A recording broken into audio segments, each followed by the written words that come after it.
particularly because uh, there's a tradition in the church where I believe John of Damascus talks about it, where the parents of the Theotokos, Joachim and Anna, their the conception of Mary was perfectly passionless, not necessarily in the sense that there was no pleasure involved, just in the sense that it was a perfect self-giving of one another. So there was something like and it does raise like interesting questions about, you know, the conception of Mary. So like there is like the point I'm trying to make is there, as you mentioned, there is like an idea that sin, the passing down of sin, is related to generation. And like I want to ask specifically about reproduction. What do you have to say about that?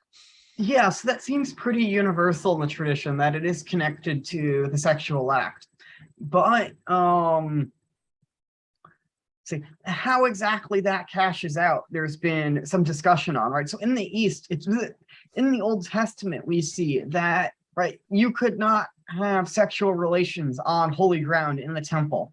In order to serve as a priest, you had to purify yourself from that. And then we even see that still in the tradition, right? So in the East, generally, this has been cashed out by requiring priests for a certain amount of time that has varied over the course of the tradition for priests to remain sexually abstinent before serving the divine liturgy. And in the West, this has generally been taken as that priests should ideally abstain from all sexual relations. So initially in the West, it was actually that priests could be married, but once they were ordained, they could not have sexual relations at all, which then quickly transitioned into only having unmarried priests in the West.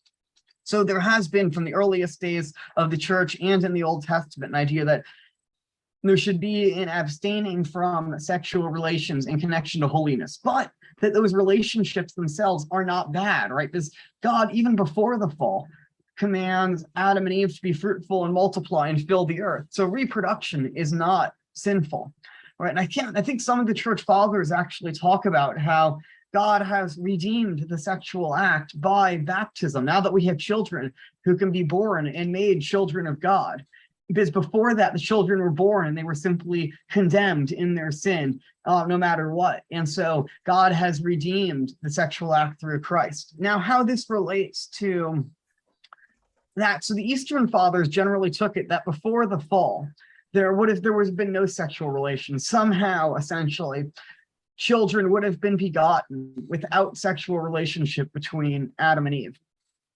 Some way that we have essentially lost. Well, Augustine takes, and I think a way that makes more sense, it doesn't seem like our biology fundamentally changes because of the fall in terms of our sexual capabilities. Those seem essential to us as humans. But Augustine takes it as that there is a concupiscence that comes with it, that disorders it, right? So he says before the fall, right, if we needed to make children and unite ourselves as spouses, right, they would have willed at that time to want to have sexual relations for the proper ends of the marriage, right? There's two ends of marriage, and it's a sexual act. There is the beginning of children and the union of the spouses. So they would have willed to accomplish those two ends. Right, he actually says that essentially, to put it a little bit crudely, and Augustine's fun with this because he doesn't really have much of a filter sometimes. He says that man essentially would have been able to control his boners with his free will before the fall. And so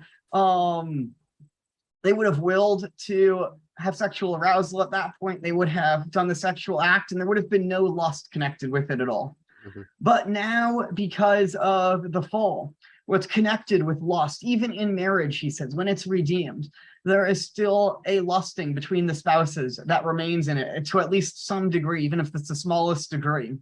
And so as a result, it's become somewhat impure because of that.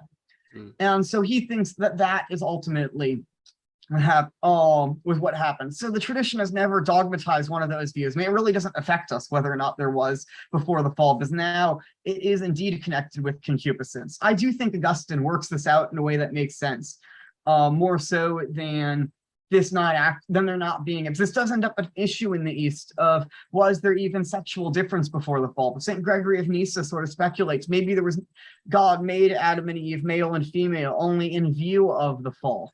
but that doesn't seem to be the theology, I think, in scripture. I think there is a little bit of influence of a Platonic idea that men and women are really the same in there. Not to fault him for that. I mean, this was a very difficult issue that was still being worked through at the beginning of the church. And I think Augustine provides an easy solution to this.